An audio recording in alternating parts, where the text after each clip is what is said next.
हो वैराग्यदायी।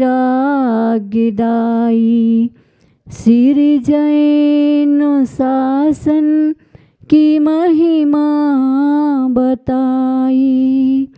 लाखों को तारा हमने पुकारा, आवाज सुन लो ओ मेरे गुरुवर। श्री विद्यासागर जी गुरुवर हमारे, संसार सिंधु के तुम हो किनारे। संसार सिंधु के तुम हो किनारे। संयम सौरभ साधिना जिनको करे प्रणाम। त्याग तपस्या तीर्थ का विद्यासागर नाम। विद्यासागर नाम। पंच परमेष्टि भगवंतों की, श्री कुंडलपुर के बड़े बाबा की, महातीर्थ चंद्रगिरी के 1008 श्री चंद्र प्रभु भगवान की, विश्व तंकर चिंतामणि पार्श्वनाथ भगवान की, भगवान महावीर स्वामी की, संत शिरोमणि आचार्य भगवंत गुरुदेव श्री विद्यासागर जी महाराज की, गुरुनाम गुरु श्री ज्ञान सागर जी महाराज की, आचार्य भगवान श्री समय सागर जी महाराज की, 3 कम 9 करोड़ मुनि राज्यों की,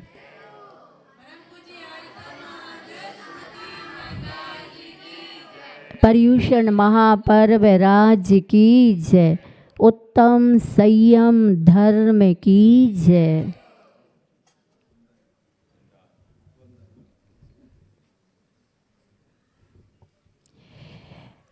प्यारी प्यारी भव्य आत्माओं, गुरु वैणम भक्ति निर्झर के गवाक्ष से जब आचार्य श्री जी को इस युग ने और हम सभी ने पहली बार देखा तो भक्त के मन से वो पंक्तियाँ फूट पड़ी।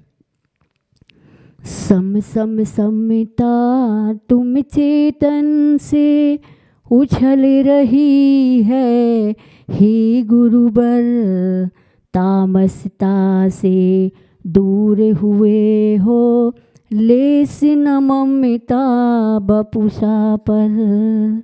सम सम समता तुम चेतन में उछल रही है, हे गुरुबर तामसता से दूर हुए हो, लेस न ममता बपुषा पर। बिना बोले उपदेश दे रहे, बिना बोले उपदेश दे रहे, बपुषा से इन भव्यों को हर्षित होते नयन देख कर इस समता के आलय से। हर्षित होते नयन देख कर समता के इस आलय से। जगत में तुम जगत रहते, जगत को भी जगा रहे। जाग जाओ जाग जाओ जाग जाओ जगत रे, ले जा रहे इस जागते को, जगत को इस जगत से। विद्यासागर जगद हे गुरु, हो नमन त्रयोग से, हो नमन त्रयोग से।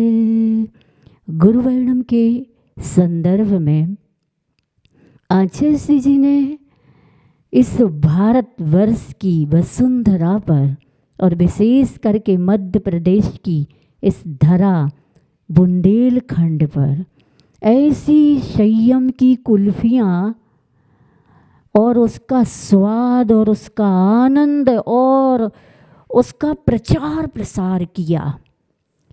प्रचार प्रसार में माइक से लेकर के नहीं, हेलो हेलो सुनो, हम संयम की अद्भुत कुल्फियाँ लाए हैं, यूँ कहते नहीं, लेकिन उन्होंने अपनी उस अद्भुत दिगंबर मुद्रा के माध्यम से लोगों के भीतर जो उपादान की योग्यता में संयम को धारण करने का सामर्थ्य पड़ा था, उनको देख करके युग में ऐसा लगता था, क्योंकि ये मेरी आँखों ने, आंखें साक्षी हैं, इन्होंने देखा है। आचार्य जी जहाँ से भी निकल जाते थे वहाँ ऐसा घट जाता था जैसे धन्य कुमार का चरित्र पढ़ते हैं।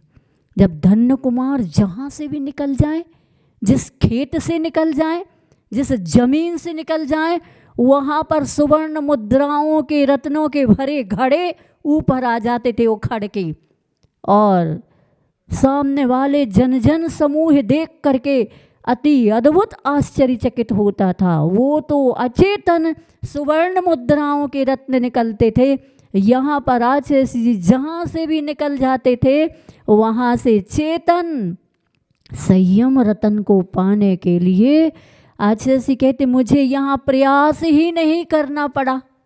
होनहार भव्य भगवान आत्माएं निमित्त को पा करके ऐसे ऐसे दौड़े दौड़े आते हैं।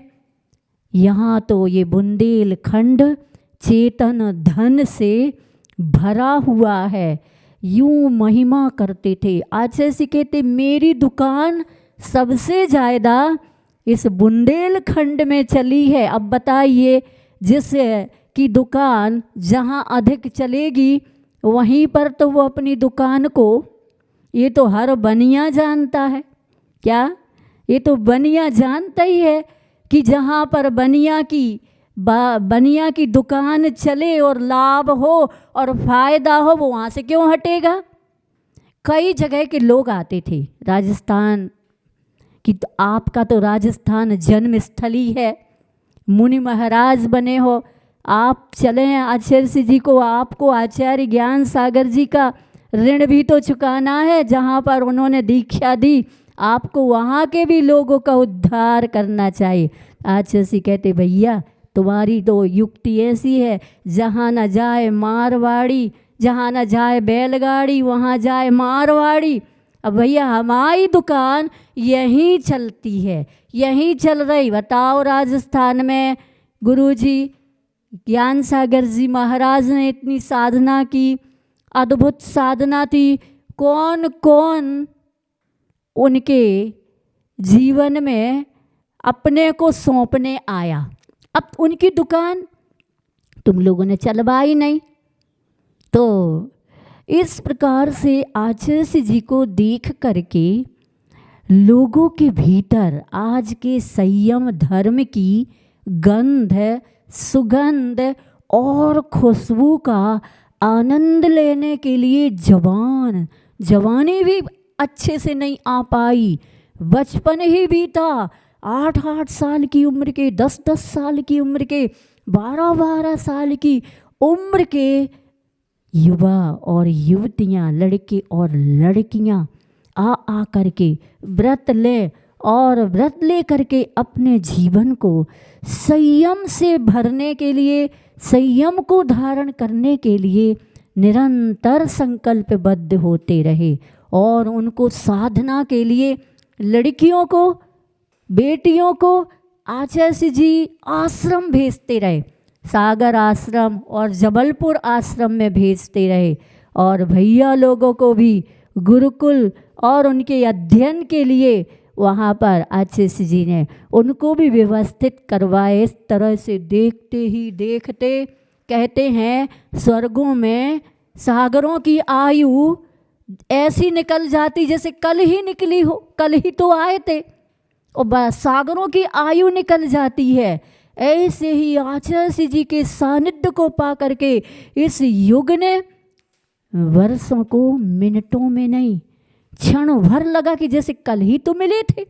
कभी भी हम लोग इतनी छोटी छोटी उम्र में आए, जो आज हम सब दिख रहे हैं, हम बहुत छोटी छोटी उम्र में आए, 14-15 वर्ष की उम्र में। ऐसे ही कुछ बहनें 13-14 साल की उम्र में आए। लेकिन हम लोगों को कभी असंयम की ओर, घर की ओर, घर के लोगों की ओर, परिवार के प्रति जरा सा भी, एक बार भी ऐसा भाव नहीं आया। ऐसा लगा कि गुरुजी के संयम जगत को देखकर हम लोग अपने मोह के जगत को, परिवार के जगत को भूल ही गए। कभी भाव ही नहीं होता था कि घर जाए, घर के लोगों से मिलें। आश्रम में थे, चातुर्मास में आचार्य के सानिध्य में मिलता था, चातुर्मास उनका 4 माह का सानिध्य मिलता था।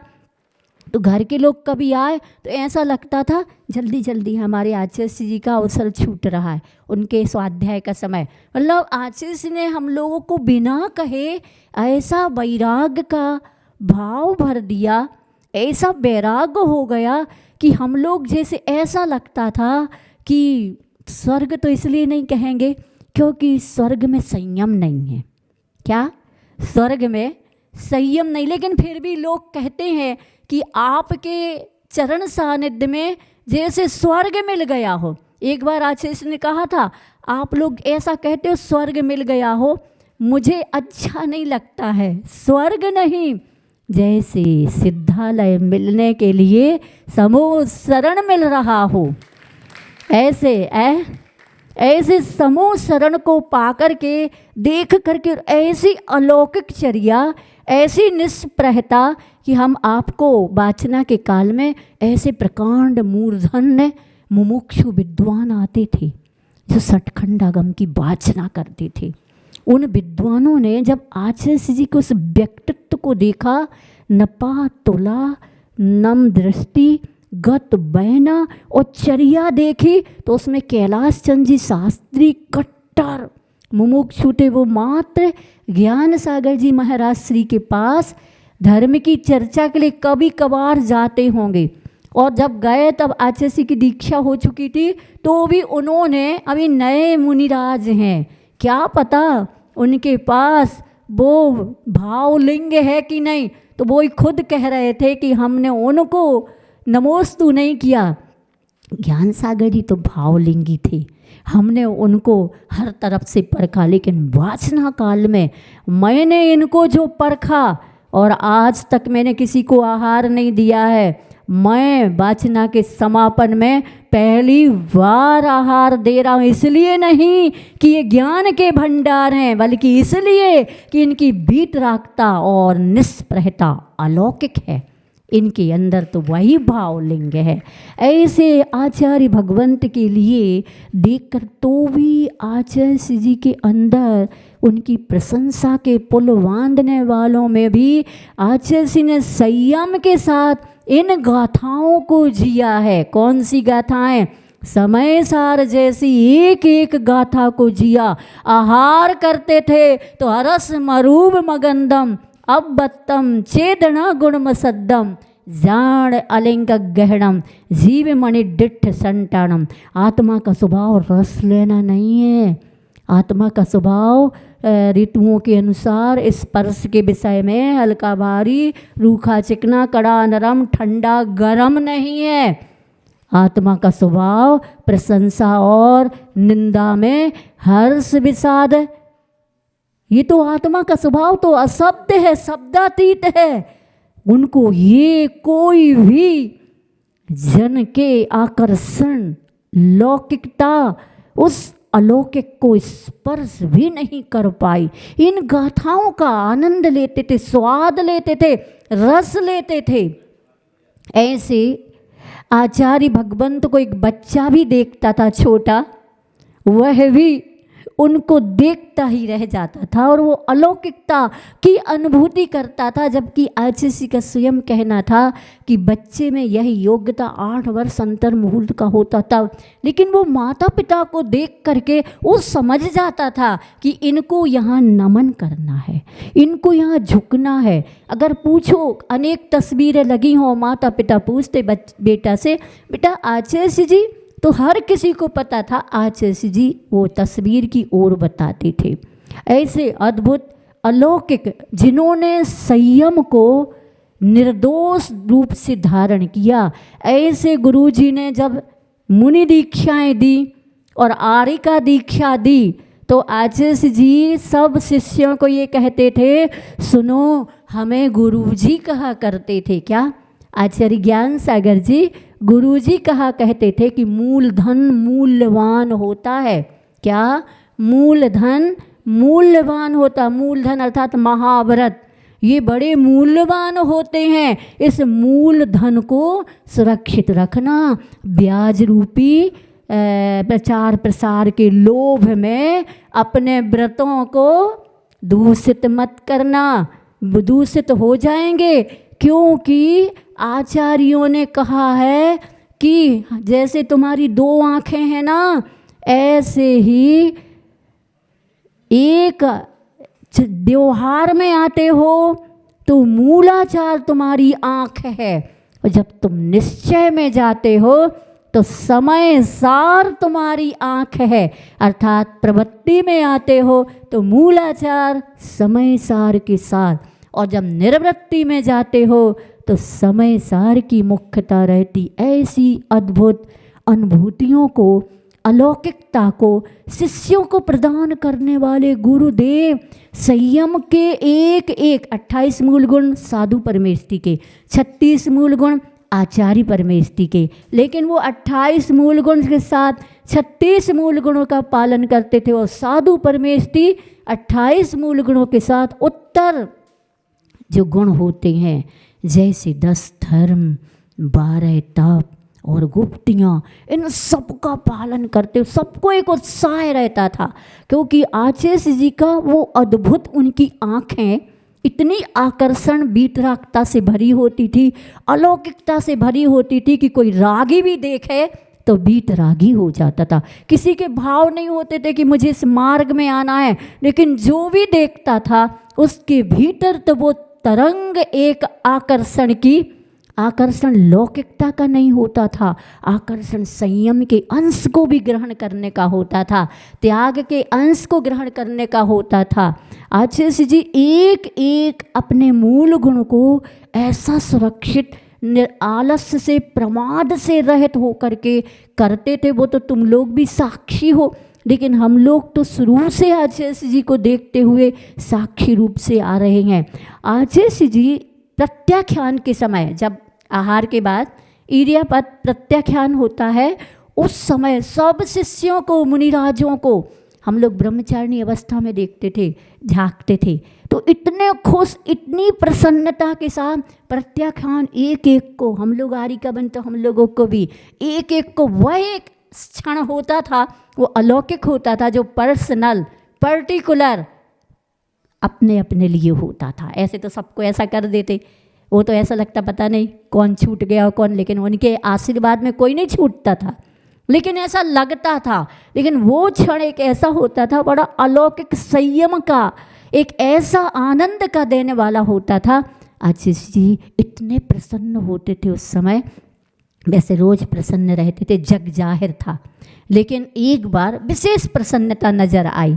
तो मुनिराज में से किसी मुनिराज ने कहा, आचार्य जी आज आपकी, वैसे तो आप रोज प्रसन्नता जाहिर करते हैं, लेकिन आज कोई अलौकिकता, प्रसन्नता दिखाई दे रही। तो आचार्य जी कहते, क्यों नहीं, 24 घंटे में एक बार ये त्याग का अवसर आता है। क्या? ये आवश्यक त्याग का प्रत्याख्यान नाम का, और इसमें अगर खुश ना हो, क्योंकि आवश्यक को जितना निर्दोष भीतर से पालना चाहिए, क्या बाहर बाहर से पालोगे तो इसका मतलब है मन नहीं लग रहा है। और आज से कहते संयम तो उसी को कहा, आपने आज पूजा की होगी, काय छहों प्रतिपाल पंचेंद्री मन वश करो, संयम रतन सवाल विषय चोर बहु फेरत। आचार्य जी जहाँ जहाँ से विहार किया और जो जो उनको प्रकृति के दृश्य में जो जो दिखा, प्रकृति के दृश्य के साथ साथ मनुष्यों ने भी जो जो व्यवस्थाएं बनाई, जैसे आचार्य जी जब जबलपुर से बिहार कर रहे थे तो वर्गी होते हुए वर्गी डैम देखने गए, बहुत बड़ा बांध। आचार्य जी जब उस डैम को देखा, हम लोग भी साथ में थे, ब्रह्मचारिणी अवस्था में थे, इसलिए हम लोगों ने देखा आचार्य जी की जो ऑब्जर्वेशन करने की प्रक्रिया थी वो एक अद्भुत थी, अलौकिक थी। उसके बाद आचार्य जी ने बांध देखने के बाद पूरी आचार्य भक्ति में शाम को कहा कि देखो ये डैम कितना बड़ा बरगी डैम बांध कहलाता, इसमें कितना जल भरा है, बहुत जल है, लेकिन ये किसी का भी नुकसान नहीं पहुंचा सकता। क्यों? क्योंकि इसमें मजबूत गेट बनाए गए हैं, बड़े बड़े मजबूत गेट हैं।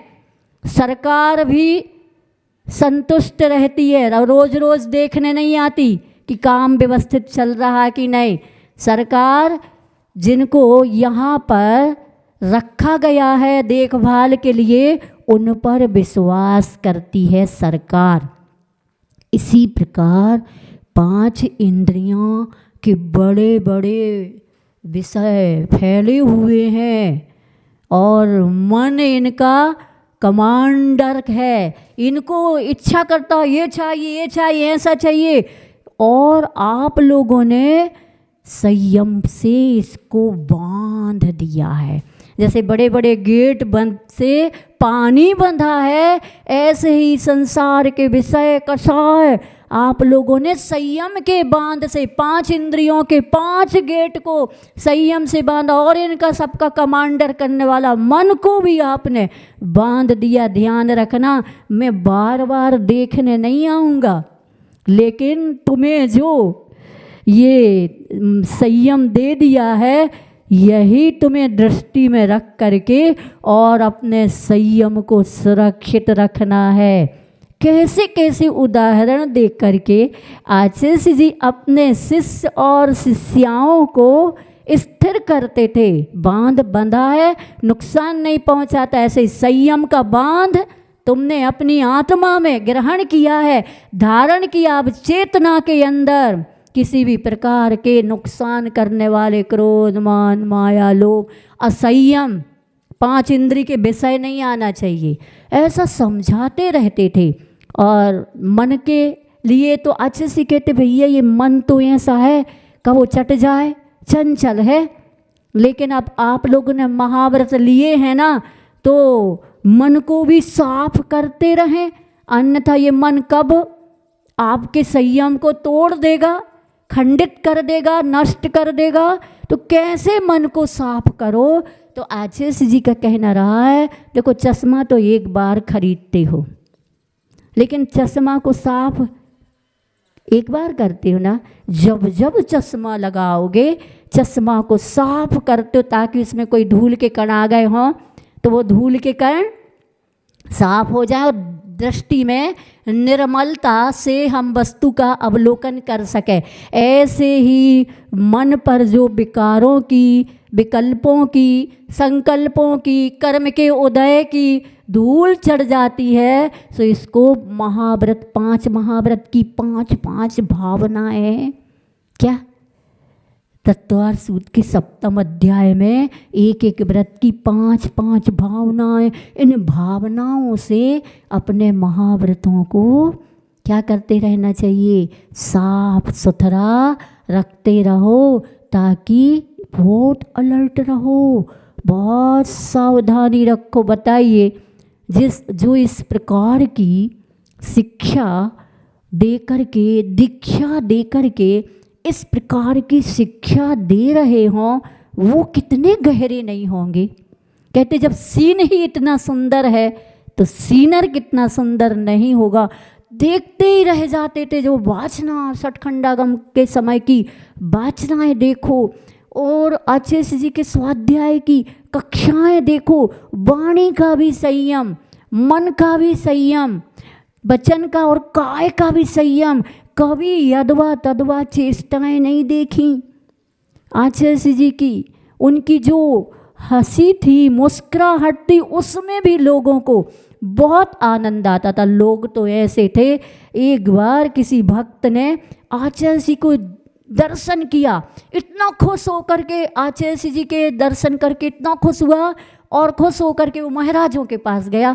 जिस महाराज जी के पास उसको थोड़ा प्रोत्साहन मिलता होगा, उन महाराज जी से कहता, आज तो माला माल हो गया। क्या हो गया?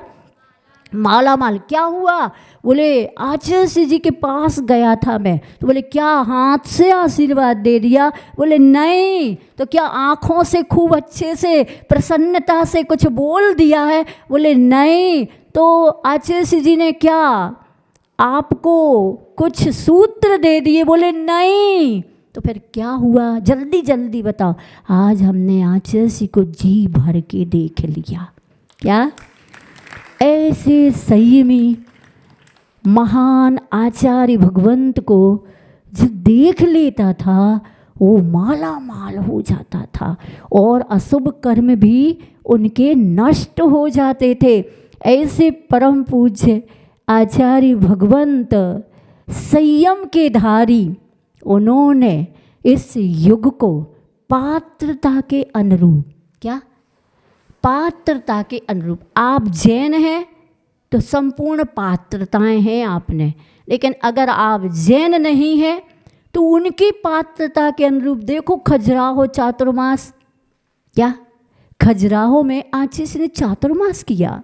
देश विदेश के लोग, नॉन वेज करने वाले लोग उनके दर्शन करने आते और वो आचार्य जी के पास, जब आचार्य जी उनको, तो वैसे आचार्य जी तो किसी को त्याग की ओर प्रेरित नहीं करते, लेकिन वो स्वतः ही कोई उनको कहता कि आप लोग अगर नॉन वेज करते हो तो ध्यान रखना, इनके दर्शन करके अगर कुछ आप अपने जीवन को चमत्कृत करना चाहते हो और इनके दर्शन का आनंद लेना चाहते हो तो आपको त्याग करना। वो त्याग ऐसा करते, कोई सप्ताह में 1 दिन का त्याग, कोई 1 दिन में 1 घंटे का त्याग, कोई महीनों का त्याग।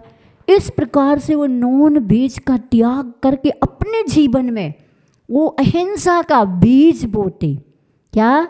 अपने जीवन में अहिंसा का बीज बोते थे और उनके जीवन में इंग्लिश के माध्यम से आचार्य जी अगर एक भी शब्द बोल देते थे तो वो भी चमत्कृत हो जाते थे। ऐसे परम पूज्य आचार्य भगवंत ने 5 इंद्रिय और मन को, इनके विषयों को क्या किया? मतलब बस में किया और 6 काय के जीवों की रक्षा की। क्योंकि जो रत्नत्रयधारी होते हैं उनके लिए कार्तिकेय अनुप्रेक्षा ग्रंथ में कार्तिकेय स्वामी ने कहा है कि बत्थु सहाबो धम्मो, ये वस्तु का स्वभाव धर्म है, इसकी उपलब्धि करना चाहते हो तो कैसे होगी? उत्तम क्षमादि 10 विहो धम्मो, उत्तम क्षमादि 10 धर्म के माध्यम से होगी।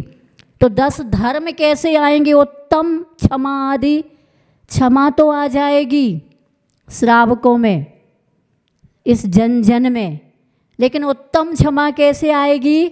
तो आचार्य जी ने तीसरा चरण कहा है रत्नत्रयम च धम्मो।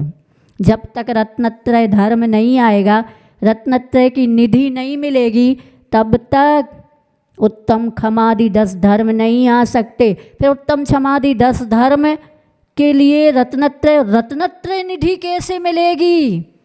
जीवाणम रक्षणम धम्मो, जीवों की रक्षा करोगे तब तो। आप देखते हो ना मुनिराज के लिए 6 डालाकार में दौलत राम जी ने क्या कहा? षटकाय जीविन हनन ते सब विधि दरव हिंसा टरी। रागादि भाव निवारते हिंसा न भावित अवतरी। क्या? द्रव्य हिंसा तो जीवों को नहीं मारना, भाव हिंसा, राग देश क्यों? किससे राग करूं? अचेतने इदम दृश्य मद्रस्य चेतने तथा कौरुष्यामी कौतुष्यामी माध्यस्थो हम भवामिता। किसी ने खंडित चावल चढ़ाए, किसी ने चोखे चावल चढ़ाए, किसी ने छोटा सा सस्ता नारियल चढ़ाया, किसी ने महंगा श्रीफल चढ़ाया, इससे मुझे क्या? अचेतने इदम दृश्य, ये सारे दृश्य अचेतन के हैं और इसी को देख करके यह जीव पंचेंद्रिय के विषयों को अपनाता है और उसमें रस को निकालता है। इसलिए मुझे अब अपने संयम का एक एक पल, क्या?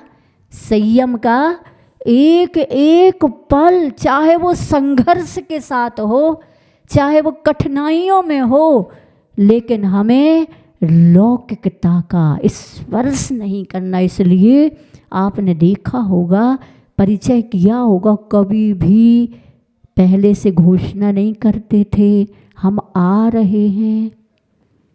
कभी ये नहीं सोचते थे कि आप लोग अच्छे से नगरी को, गांव को सजाना। कभी ये भी नहीं सोचते थे कि आप अच्छे से व्यवस्था करना। जब आचार्य जी गांव से गुजरे, गांव से तो हमेशा गुजरते थे, लेकिन उस गांव से कुछ विशेषता मिली। गांव के लोगों ने आचार्य जी से ही कहा, आप इतने पहुँचे हुए संत हैं, आपकी प्रसिद्धि बहुत है, लेकिन आप हमारे गांव की झोपड़ियों में ठहर रहे हो, आपको तो महलों में ठहरना चाहिए। आज इसे कहते हैं साधक की दृष्टि में झोपड़ी और महल, सोना और पत्थर एक है। वहाँ गांव के लोग नतमस्तक हो गए, वाह क्या! हम लोग ये सिद्ध खंडवा, यहाँ से नेमावर से खंडवा, और खंडवा के बीच में एक गांव और था, वहाँ हम लोग 18 दिन रुके और उस गांव का नाम स्मरण में नहीं आ रहा ना, बुरहानपुर नहीं है, नहीं, नेमावर और खंडवा के बीच में है, नहीं अब नहीं, अभी समय नहीं खाओ, गांव है बस कोई भी। तो वहाँ पर देखा कि हम लोग रुके तो वहाँ कोई भी वो संत आ रहे थे जो मुनि महाराज नहीं, मतलब जैनेतर संत। तो वहाँ के लोगों ने कहा कि हमारे जब संत आते हैं कोई फेमस प्रसिद्ध, तो हम लोगों को नहीं, खाते काम नहीं था, भा पर है वो गाँव बहुत छोटी समाज है, भा पर जैनेतर ज़्यादा है। उन्होंने कहा कि जैनों से कि आपके महाराज जब आते हैं तो कोई ताम और झाम पैसा खर्च नहीं, हमारे तो महाराज जब आते हैं तो हमें अगर उनके चरण प्रक्षालन करना होते तो पहले कह देते इतने लाख हों तो करना, या इतने लाख हों बिहार करते समय।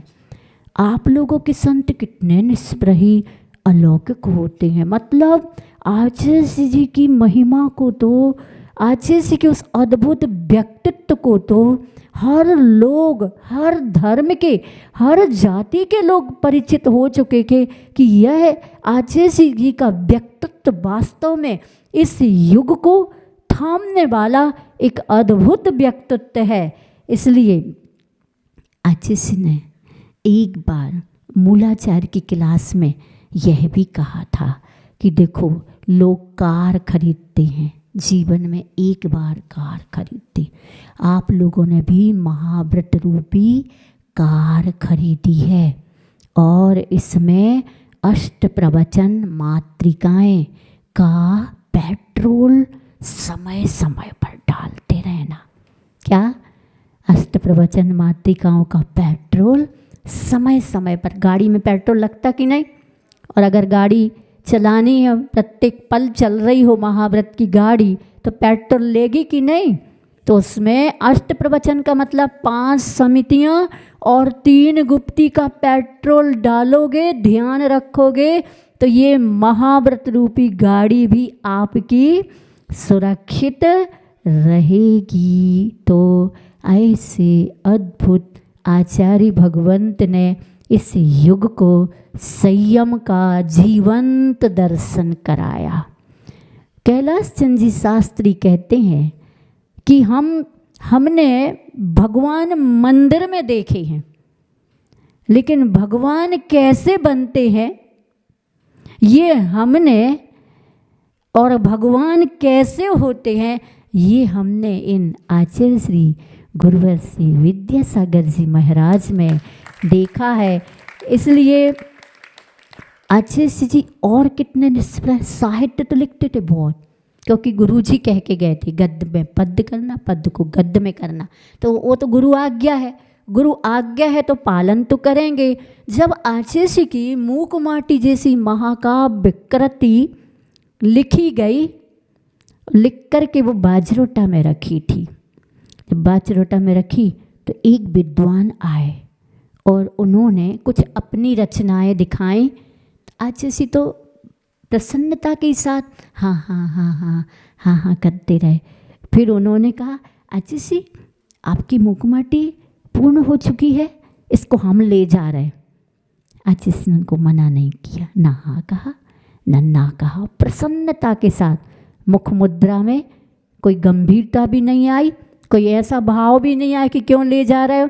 आचार्य ने कुछ नहीं कहा, आशीर्वाद दे दिया। अब ये लेके जा रहे थे तो बाहर निकले कक्ष से, तो एक ब्रह्मचारी भैया ने कहा ये आप आचार्य की मुखमाटी ले जा रहे हो? बोले हाँ। बोले आप बिना पूछे ले जा रहे हो क्या? नहीं, आचार्य से पूछ लिया। तो उन्होंने हाँ कहा। उन्होंने कहा हाँ, आचार्य ने आशीर्वाद दिया। कहा ठीक है, ये तो हमें दे दो, हम तुम्हें इसकी फ़ोटो कॉपी दे देते हैं, इसकी झेरॉक्स करवा करके दे देते हैं, लेकिन मूल आप आचार्य जी की हाथ की लिखित हमें आचार्य जी के पास रहने दो। आचार्य जी के पास ला के रख दी, आचार्य जी को कोई फर्क नहीं। ऐसी कितनी कृतियाँ आचार्य जी की लोग उठा के पहले ले गए, लेकिन आचार्य ने आज तक जिक्र नहीं किया। कभी कभी ऐसे कि मैंने ऐसा भी लिखा था, लेकिन फिर क्या हुआ, पसंद आई तो लोग ले गए, अब ले गए तो ले गए, आई नहीं लौट करके। पर आचार्य जी को जरा भी राग देश नहीं। शयमोत्सव वर्ष आने वाला था, उसके पहले आचार्य जी सागर में थे, पंचकल्याण की दृष्टि से या किसी दृष्टि से, तो आचार्य जी सामायिक करते, पिच्छी और कमंडलू से भी दूर हो जाते। सामायिक सर्वम निराकृत विकल्प जालम, संसार कांतार निपात, सबसे पृथक और नासा दृष्टि, पिच्छी दूर रखी थी, ऐसे ही रखते बस पास में ही थोड़ी दूर, उससे कोई मतलब ममत्व भाव नहीं रहता। अब पिच्छी में से किसी ने एक चंदोबा अलग कर दिया, आचार्य ने कुछ नहीं। तो देख रहे थे क्या आचार्य? देखते हुए भी नहीं देखने के समान होते हैं, आँख खुली रखते हैं, प्रमाद ना आए। तो स्तोपदेश की वो श्लोक, स्तोपदेश का वो श्लोक जो मुनिराज को श्लोक में भी और परलोक में सहयोग करता है मोक्ष मार्ग के लिए। ब्रुवनति न ब्रूते पश्यन अपि न पश्यति स्त्रीकृतात्म तत्तस्तु गच्छन अपि न गच्छति। देखते हुए भी नहीं देखने के समान, बोलते हुए भी नहीं बोलने के समान, चलते हुए भी नहीं चलने के समान, क्योंकि वो आत्म तत्व में स्थिर हो गए हैं। इसलिए उन्होंने कुछ नहीं कहा। जब ब्रह्मचारी जी ने देखा आचार्य के पीछे एक दिन, उस दिन तो नहीं, 1-2 दिन बाद, अरे आचार्य ये आपकी पिच्छी का चंदोबा किसने काट लिया, ये तो ठीक नहीं रहता है। तो उन्होंने तुरंत नई पिच्छी आचार्य जी को प्रदान करवाई। ऐसे कैसे व्यक्तित्व हो सकता है जिनके इस प्रकार से भी घटित होने के बाद भी उन्होंने उफ नहीं किया। और आज इस युग को देखो, असंयम मार्गणा में इस तरह से लिप्त है। असंयम में पंचेंद्रिय के विषय तो ठीक है, आचार्य जी का कहना है मुनिव्रत धारण करने के बाद लौकिक जन संपर्क और लौकिकता और ख्याति पूजा लाभ अगर ये आप पर हावी हो जाएगी तो आपके महाव्रत ख्याति को प्राकृत में खाई कहा है।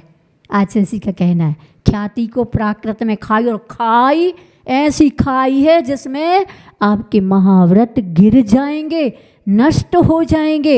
इसलिए ख्याति पूजा में नहीं पड़ना। ये कहने के बाद भी पूरे युग को संतुलन, आत्म संतुलन, मन का संतुलन, वाणी का संतुलन और काय की चेष्टा को संतुलित रखो। तो जिनके जीवन में हर प्रकार से संतुलन था, ऐसे आचार्य भगवंत के लिए इस युग को पुनः पढ़ने की आवश्यकता है। साधकों को भी पढ़ने की आवश्यकता है, श्रावकों को भी पढ़ने की आवश्यकता है, और नई जनरेशन को यह संयम का साक्षात जीवंत स्वरूप जो इस युग को कहा आचार्य जी को कि ये संयमोत्सव वर्ष आ रहा था ना, तो आचार्य जी के लिए उस समय लोगों ने, जैन और जैनेतर सभी के मन में आया कि शताब्दी पुरुष किसको कहा जाए, शताब्दी पुरुष। तब वो सबने अवलोकन किया, सर्वे किया और खोज की। सबको, जैनेतर को जिनने इस कार्य को किया उनका नाम मुझे विस्मृत है, उनने कहा अगर कोई शताब्दी पुरुष है तो यह 21वीं सदी के आचार्य भगवंत गुरुवर्षि विद्यासागर जी महाराज को, 20वीं सदी के शांति सागर आचार्य महाराज, तो 21वीं सदी के आचार्य भगवंत गुरुदेव आज भी उनकी देशना, उनका साहित्य और उनके संस्मरण जो हम सब लोगों के लिए साक्षात्कार हुए हैं, हम उनके माध्यम से आगे की जनरेशन को संयम का मार्ग खुला हुआ दे सकते हैं। खोल के तो कुछ भी हो सकता है। आचार्य जी कहते रसना इंद्री को बस में रखना, ये दो काम करती है, चखना और बकना। क्या? चखना और बकना, ये दो काम इसके हैं। देख लीजिए आप, अगर रसना इंद्री बस में नहीं हुई तो अच्छा अच्छा चखने के लिए मांगती है, और अगर मन का नहीं हुआ तो बकती है। बकने में पता ही नहीं चलता हमारी पात्रता क्या है, हमारा स्वरूप क्या है, हमारी पर्सनालिटी क्या है, कुछ भी ख्याल में नहीं रखता है। आचार्य जी कहते हैं पुद्गल की खाल में रहो लेकिन ख्याल आत्मा का रखो। हनन आत्मा का नहीं होना चाहिए, तो कल जल जाएगा। क्या ये शरीर तो कल जल जाएगा। तुम कितना भी करो, कितना भी करो, कितना भी करो, तेरे नाम का दीपक तो कुछ दिन ही जलाना है। क्या? तेरे नाम का दीपक तो कुछ दिन में ही जलाना। लेकिन ऐसी इस युग में कुछ ऐसी मुलाकातें होती हैं जो इतिहास बनाया करती हैं। क्या? कुछ मुलाकातें ऐसी होती जो इतिहास बनाया करती, कुछ मुलाकातें उपहास बनाती हैं, कुछ मुलाकातें उदास बनाती हैं, लेकिन बहुत कम मुलाकातें ऐसी होती हैं जो इतिहास बनाती हैं।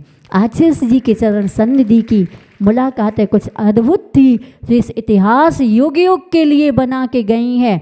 ऐसे वैराग्य से भरे हुए युग के कल्याण, जग के कल्याण के लिए जिन्होंने अपने जीवन को व्रतों से, संयम से सुशोभित करते हुए, आचार्य जी ने जब रामटेक में चातुर्मास किया और अभी इसके और पहले का चातुर्मास 94 का चातुर्मास रामटेक का किया, और वहाँ पर आचार्य जी ने हरि का त्याग कर दिया।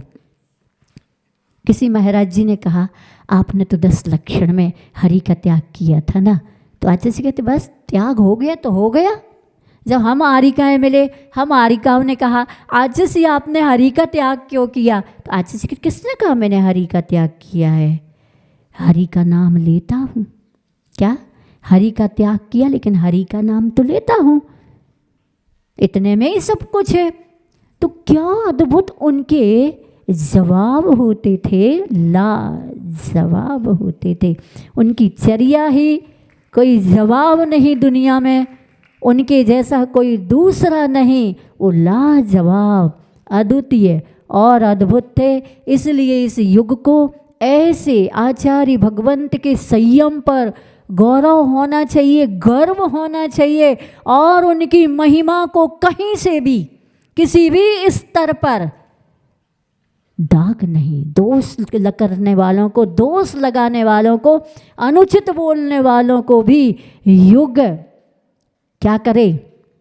आज का संयम कहता है। आचार्य जी कहते, चाहे श्रावक को भी, भैया जी आचार्य जी की वो शॉर्ट लगाए थे प्रवचन का, आचार्य जी कहते ये श्रावक के लिए भी संयम जरूरी है और साधुओं के लिए भी जरूरी है। और इस संयम की महिमा क्या कहो, असंख्यात देव एक साथ मिलकर के भी वो नहीं कर सकते, संयम का अंश भी ग्रहण नहीं कर सकते, जो एक यहाँ का मनुष्य संयम को ग्रहण कर। सुर संयम के लिए सुर नर काया को सुरपति तर से सो दुर्लभ प्राणी।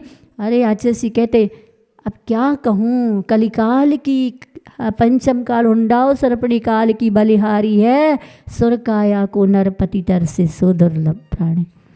देवता संयम के लिए तरसते हैं और इस मनुष्य पर्याय को धारण करने के लिए तरसते हैं, और मनुष्य देव बनने के लिए ऊपर ही देखता है। अच्छा ऐसे ऊपर देखता, कैसे ऊपर देखता? जैसे एक रिद्धिधारी, एक महाराज रिद्धिधारी आए होंगे और एक जगह आहार हुआ, चौथे काल में एक जगह आहार हुआ, तो उनके यहाँ पंचाश्चर्य हुआ, रत्नों की वर्षा हुई। देखा देखी एक ना समझने भी चौका लगाया और भाग्य से उसके यहाँ एक महाराज पड़क गए। अब वो क्या कर रही है, यहाँ आहार अंजलि में दे रही और बाहर देख रही। बोले यहाँ ऐसे जिनको जैन कुल मिला, संयम धारण करने का अवसर मिला, भी क्या देख रहे हैं? आपकी जिंदगी की अंजलि में मूलाचार और समय सार देखना चाहिए, लेकिन आप क्या देख रहे हो? बाहर देख रहे हो। कहाँ से पंचाश्चर्य हो रहा है, कहाँ से वाह वाही, कहाँ से जय जयकार, कहाँ से मेरा कौन सा कोना शेष है जहाँ मैं ना हूँ। आचार्य जी कहते मैं को, आचार्य जी ने प्रतिभा स्थली को कहा, अगर आप अच्छे से प्रतिभा स्थली को चलाना चाहते हो तो मैं का दान करो, मैदान में आ जाओ। क्या? मैं का दान करो, मैदान में आओ। मैदान में जब तक मैं का दान नहीं करोगे, मैदान में आप युद्ध स्थल पर आप कर्मों से युद्ध नहीं कर सकते हो। 9 कर्मों से युद्ध करोगे तो आपका संयम, मूलाचार और समय सार भी आपसे, आप उससे वंचित हो जाओगे। वो काहे को वंचित होगा? समय सार और मूलाचार तो जीवंत है, जो भगवान ने मार्ग दिया है, जिन शासन का जो हम सबको मार्ग मिला है, ऐसे परम पूज्य आचार्य भगवंत ने श्रावकों को और हम सबको, कम से कम तुम संयम धारण नहीं कर सकते। और अंतिम बात सुन लो, संयम धारण नहीं कर सकते हो तो आचार्य से किसी ने कहा, आचार्य जी माला किससे फेरना चाहिए? माला से, माला फेरनी चाहिए नमोकार मंत्र की, या माला हाथ से फेरना चाहिए? मालूम आचार्य जी क्या कहते हैं? माला मन से फेरना चाहिए। अगर मन फेर गया तो खतरनाक साबित सिद्ध होगा। इसलिए मन को मन से फेरो, विषयों से हटाओ और नमोकार मंत्र में मन लगाओ, तो यहीं से संयम की भूमिका प्रारंभ हो जाएगी। बहुत सुनाते सुनाते तो बहुत हो जाएगा, बस इतना ही कहना चाहूँगी, ना संघर्ष ना तकलीफ़ें, क्या मज़ा जीने में, तूफान भी थम जाएगा जब लक्ष्य होगा सीने में, जब लक्ष्य होगा सीने में। इसलिए ज़िंदगी को खुली किताब ना बनाओ, ज़िंदगी को खुली किताब ना बनाओ, क्योंकि लोगों को पढ़ने में नहीं, पन्ने फाड़ने में मज़ा आता है।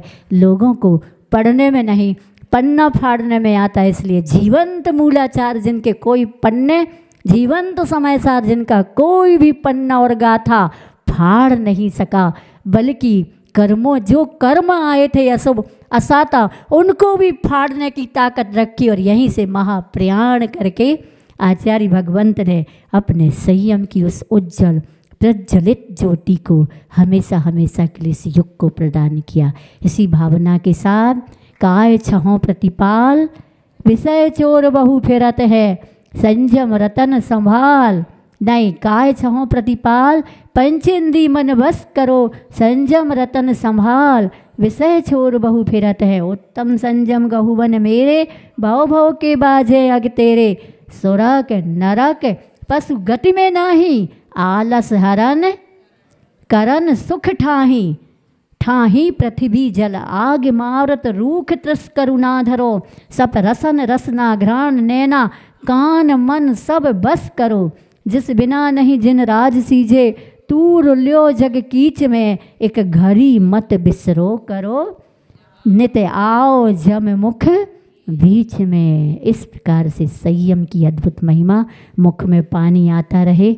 और जो संयम की ओर जाने के लिए 10 लक्षण पर्व के व्रत उपवास एकासन 2 कासन भी कर रहे हैं, वो भी आलस ना करें, प्रमाद ना करें, क्योंकि ये मनुष्य पर्याय बड़ी दुर्लभता से मिलती है। इस दुर्लभ पर्याय को दुर्लभ गुरु के चरणों में हमेशा मन से रमे रहो इसी भावना के साथ। बोले उत्तम संयम धर्म की जीवंत उत्तम संयम स्वरूप आचार्य भगवंत गुरुदेव श्री विद्यासागर जी महाराज की, गुरुनाम गुरु श्री ज्ञान सागर जी महाराज की, आचार्य भगवंत श्री समय सागर जी महाराज की, 3 कम 9 करोड़ मुनि राज्यों की जय।